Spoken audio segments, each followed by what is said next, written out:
Hi welcome to our channel. ప్రస్తుతం మనతో పాటు దాము బాలాజీ గారు సీనియర్ జర్నలిస్ట్ ఉన్నారు. వాటితో ఒకసారి మాట్లాడదాం. సార్ నమస్కారం. సార్ వివేకానంద రెడ్డి కూతురు వైఎస్ సునీత ఇప్పుడు సిబిఐకి అగెనిస్ట్ గా కోర్టుకు వెళ్ళింది సార్. అంటే మొన్నటి వరకు మనం చూసాం సిబిఐ పక్షాన ఉంది అండ్ సిబిఐని తొందరగా వివేక హత్య కేసుకు సంబంధించి అంటే ఎంక్వైరీ చేసి తేల్చాలని చెప్పేసి కూడా కోరింది. సో అలాంటి సునీత ఇప్పుడు సిబిఐకి అగెనిస్ట్ గా వెళ్ళడం కూడా చర్చనీయాంశంగా మారింది. ఎందుకు వెళ్ళింది, మరి ఎవరి పక్షాన సునీత ఫైట్ చేస్తుంది సార్, మీరేం చెప్తారు దీనికి సంబంధించి? వైఎస్ వివేకానంద రెడ్డి హత్య కేసులు రకరకాల మలుపులు జరుగుతున్నాయి. ఇది గత 6 ఏళ్లుగా అనేక నాటకీయ పరిణామాలు చోటు చేసుకుంటున్నాయి. దీనికి ప్రధాన కారణం రాజకీయాలే. అక్కడున్న తెలుగుదేశం కావచ్చు, ఇటు వైసీపీ కావచ్చు, ఇద్దరు కూడా ఈ హత్యను తమ రాజకీయ ప్రయోజనాల కోసం వాడుకుంటున్నారు. ఈ మధ్యలో సునీత ఎంటర్ అయింది. సునీత కూడా దీన్ని ఒకసారి ఏమో జగన్ వైపు ఉంటుంది, ఒకసారి చంద్రబాబు వైపు ఉంటుంది. అయినా ఆమెకి ఏ ప్రభుత్వం ఉన్నా ఆమె కోరుకున్నది అయితే నెరవేరట్లేదు. ఆమె ఏం కోరుకుంటుంది, ఇమీడియట్గా అవినాష్ రెడ్డిని అరెస్ట్ చేసి ట్రయల్కి వెళ్ళిపోవాలి, ఇమీడియట్గా వాళ్ళందరికీ శిక్షలు పడాలనేది ఆమె కోరుకుంటున్నది. కానీ అది జరగట్లేదు. ఎందుకంటే ఇప్పుడు ఇది జరిగింది ఇప్పుడు 2019 మార్చి 14 అర్ధరాత్రి తర్వాత, అంటే 15 వేసుకోవచ్చు. మార్చ్ 15 అంటే ఇవాళ 2025, ఆల్రెడీ 6 ఇయర్స్ కంప్లీట్ అయిపోయింది. సిబిఐ వచ్చి కూడా దాదాపు 4 ఏళ్ళు అయింది. సిబిఐకి డెడ్ లైన్ పెట్టింది ఎప్పుడు సుప్రీంకోర్టు 2023 జూన్ 30. అది కూడా అయిపోయింది. ఇంకొక నెల వస్తే 2 ఏళ్ళు అది కూడా డెడ్ లైన్, సుప్రీంకోర్టు పెట్టిన డెడ్ లైన్ కూడా అయిపోతుంది. ఆల్రెడీ 2 సార్లు ఛార్జ్షీట్ కూడా సిబిఐ వేసింది. కానీ ఇంకా అది ముందుకు వెళ్ళలేదు. గతంలో అంటే జగన్ అడ్డుకున్నాడు అని తెలుగుదేశం మీడియా కావచ్చు, తెలుగుదేశం నాయకులు జగన్ మోడీతో కుమ్మక్కై జగన్ సిబిఐని విచారించకుండా ట్రయల్ జరగకుండా అడ్డుకుంటున్నాడని చెప్పారు. ఇదే సునీత షర్మిల కూడా ఇదే చెప్పారు. మరి ఇప్పుడు వాళ్ళ ప్రభుత్వం వచ్చింది, ఇంకా బ్రహ్మాండంగా మోడీకి వీళ్ళ మద్దతు మీదనే మోడీ ప్రభుత్వం కూడా నిలబడింది. కాబట్టి వీళ్ళు అనుకుంటే సిబిఐ ఆగమేఘాల మీద కదలగలదు, చేయగలదు. 10 నెలలు అయిపోయినా కూడా ఈ కేసు ఎక్కడికి ముందుకి పోవట్లేదు. సో ఈమెకు ఫ్రస్ట్రేషన్ పెరిగింది. ఈమె అనేకసార్లు చంద్రబాబును కలిసింది, పోలీసులను కలుస్తుంది, ఎస్పీలను కలుస్తుంది, ఏమీ పట్టించుకోవట్లేదు. ఎందుకంటే చంద్రబాబుకైనా జగన్కైనా ఈ కేసుని తేల్చాలని లేదు. వాళ్ళు తమకి ఉపయోగపడితే ఉపయోగించుకుంటారు. ఇది తేలిపోతే వాళ్ళకి ఒక ఆయుధం పోయినట్టే. ఇప్పటికీ చంద్రబాబు దాన్ని పిండుతూనే ఉన్నాడు జగన్కి వ్యతిరేకంగా. ఎవరినో ఒకరిని బయటికి తీసుకొచ్చి దాన్ని ఏదో ఒకటి మాట్లాడి సాక్షులని అదని ఇదని దాని మీద సిట్లు వేయడం, ఇవన్నీ చేసి జగన్ని దాన్ని జనాల్లో బాబాయిని హూకిల్డ్ బాబాయ్ అని చేయాలనేది వీళ్ళ ప్లాన్. అందుకని సినిమాలు తీస్తున్నారు. అటు జగన్ వైపు నుంచి కూడా అది మొన్న కూడా హత్య అని ఒక సినిమా వచ్చింది, అది సునీత వాళ్ళే చంపించారన్నట్టుగా దాంట్లో పెట్టారు. దాన్ని ఎందుకు మరి వైసీపీ వాళ్ళు పెద్ద ప్రమోట్ చేయట్లేదు ఆ సినిమాని.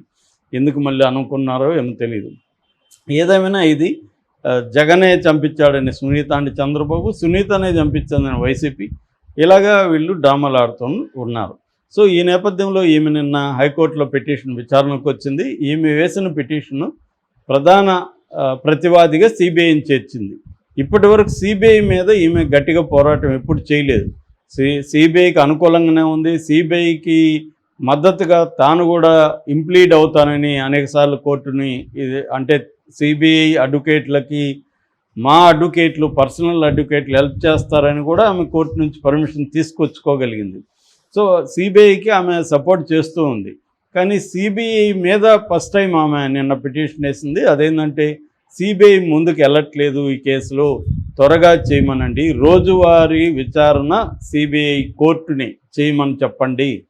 సో 6 నెలల్లో సిబిఐ కోర్టు దీన్ని తేల్చమని చెప్పండి అని ఆమె కోర్టుకు వెళ్ళింది. కోర్టు ప్రతివాదులుగా ఒక సిబిఐ ఉంది, అట్లాగే నిందితులందరినీ కూడా ప్రతివాదులుగా ఆమె చేర్చింది. నిందితులందరికీ వ్యక్తిగతంగా తాను నోటీసులు పంపించడానికి కూడా హైకోర్టు పర్మిషన్ అడిగిందామె, హైకోర్టు ఇచ్చింది. సో ఇక్కడ ప్రధానంగా ఏంటంటే, ఒకటి సిబిఐ ఎందుకు ఇలా పనిచేస్తుంది, ఆలస్యం చేస్తుంది సిబిఐ అనే దానికి కారణాలు ఏంటనేప్పుడు, ఒకటి పొలిటికల్ రీజన్స్. మామూలుగా సిబిఐ కానీ, ఈడీ కానీ, లేకపోతే ఎనీ నేషనల్ ఇన్వెస్టిగేటివ్ ఏజెన్సీలు లేదా స్టేట్లో ఉండే ఇన్వెస్టిగేటివ్ ఏజెన్సీలు స్టేట్ గవర్నమెంట్ కంట్రోల్లో ఉంటాయి, నేషనల్లో ఉండేవి సెంట్రల్ గవర్నమెంట్ కంట్రోల్లో ఉంటాయి. ఇది అందరికీ తెలిసిందే. ఎందుకంటే ఆ డైరెక్టర్ల నియామకం ఫైనల్గా మోడీ అనుకున్న వాళ్ళే ఉంటారు. కాబట్టి టాప్ వ్యవస్థలన్నీ కూడా మోడీ కంట్రోల్లో ఉంటాయి. సో మోడీ అనుకుంటే వేగంగా కదులుతాయి, అవతల వాళ్ళని అరెస్టులు చేస్తే మనం చూసాం ఢిల్లీ లిక్కర్ స్కామ్లు ఎంత వేగంగా కదిలి అందరినీ జైలు వేశారో చూసాం. మళ్ళీ ఇప్పుడు సైలెంట్గా ఉన్నారు చూడు. అంటే వాళ్ళకి అవసరం ఉన్న ఎలక్షన్ ముందు అవసరం కాబట్టి వేగంగా కదిలారు, మళ్ళీ సైలెంట్ అయిపోయారు. మళ్ళీ ఎలక్షన్ వస్తుంది అనుకున్నప్పుడు వేగంగా కదులుతారు. ఇదొక సిస్టమేటిక్గా చేస్తున్నారు. సో అదొక కారణం. అంటే మోడీకి జగన్ ఇమ్మీడియట్గా జైలుకి, జగన్ కావచ్చు, అవినాష్ రెడ్డి కావచ్చు, ఎవరైనా జైలుకి వెళ్ళే అవసరం మోడీకి లేదు కాబట్టి పెండింగ్లో ఉంటుంది. ఇక సిబిఐ కారణాలు సిబిఐకి ఉంటుంది. సిబిఐ ఏంటంటే మనం అనుకుంటాం ప్రతిదానికి సిబిఐని వేస్తున్నారు, సిబిఐ చాలా ఎబ్సెంట్ ఆర్గనైజేషన్, ఏది జరిగినా సిబిఐకి ఇవ్వండి అని డిమాండ్ చేస్తుంటారు. నిజానికి సిబిఐ అనేది దానికి లిమిటేషన్స్ ఉంటాయి. సిబిఐ ఏంటంటే సిబిఐలో 7,295 మంది పనిచేస్తుంటారు. అందులో 5,006 మంది అధికారులు ఉంటారు. అండ్ ఖాళీలు చెప్తే 1,695 ఖాళీలు ఉన్నాయి. అంటే 23% స్టాఫ్ లేరు సిబిఐలో, ఖాళీలు ఉన్నాయి.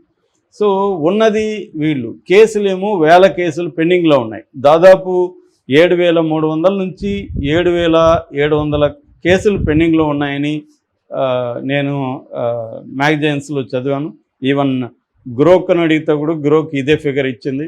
సో ఆ స్థాయి పెండింగ్లు ఉంటే కేసులు ఎక్కడ సిబిఐ కేసుల్ని తేల్చడానికి ఎంతకాలం పడుతుంది?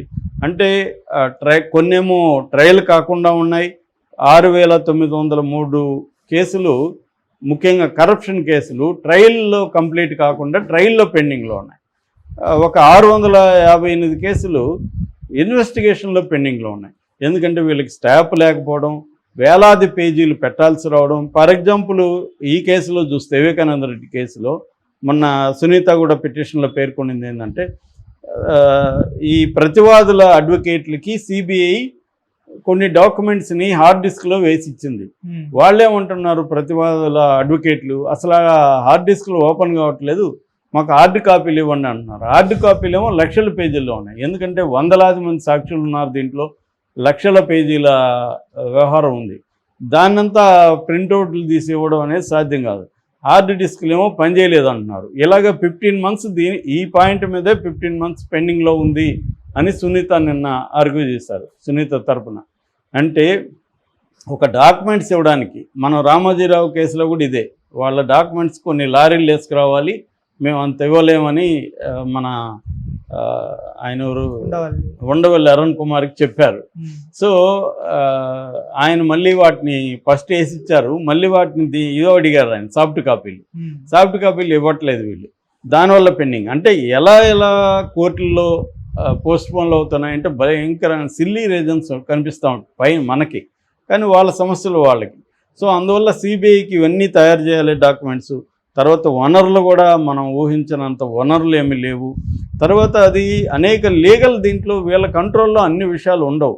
ఒకసారి వాళ్ళు టైం అడుగుతుంటారు, ప్రతివాదులు ప్రతిసారి టైం అడుగుతుంటారు.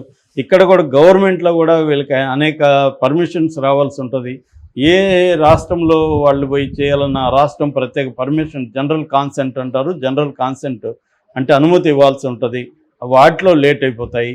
అట్లా అనేక సార్లు ఇప్పుడు సాక్షులు రారు వేళకి. ఇలాగా రకరకాల కారణాలతో పోస్ట్పోన్లు అవుతుంటాయి. ఒక్కోసారి కోర్టుల్లో పెండింగ్లో, నేను చాలాసార్లు చెప్తుంటాను, 5 కోట్ల కేసులు ఇండియాలో పెండింగ్లో ఉన్నాయి. సో ఈ కోర్టుల్లో కేసులు పెండింగ్లో ఉన్నప్పుడు ఒక్కొక్కసారి ఒక పిటిషన్కి 1 మంత్, నెక్స్ట్ పిటిషన్కి 1 మంత్ గ్యాప్ వచ్చే అవకాశం ఉంది. ఇలాగా రకరకాల కారణాల వల్ల సిబిఐ కూడా ఏమీ చేయలేని పరిస్థితి. ఒకవేళ వేగంగా కదలాలనుకున్నా సిబిఐకి అంత ఇబ్బందులు ఉన్నాయి. అందుకనే పొలిటికల్గా మోడీ లాంటి వాళ్ళు రంగంలో దిగితే కానీ వీళ్ళు మిగతావన్నీ పక్కన పెట్టి ఈ కేసును టేకప్ చేయరు. ఈ కేసు మిగతా అన్ని అర్జెన్సీ లేదు ఈ కేసుల్లో.